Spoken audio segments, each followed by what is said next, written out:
কবরস্থান কি আশা লাগবে সবাই। রংপুর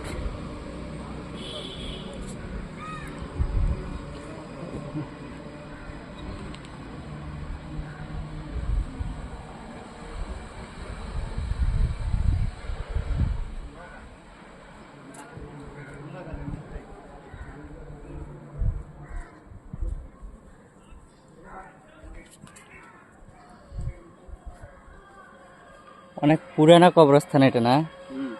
অনেক পুরাতন। কয়েকবার মনে হয় মাটি ঢালাই হয়েছে। ও কয় একবার না, হ্যাঁ মেলাবার। হ্যাঁ, যাক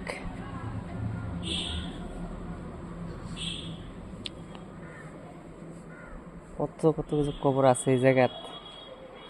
এগুলো কবরের উপর কবর। কবরের উপরে কবর আছে। এদিকে সিস্টেম কি এরকমই এক সাইড করে? এক সাইড করছে। এক সাইড আসলে মানে সমান করে, আমি যতদিন দেখি সমান করে, আজকে বুঝলাম না। বিশাল বড় কবরস্থান নিয়ে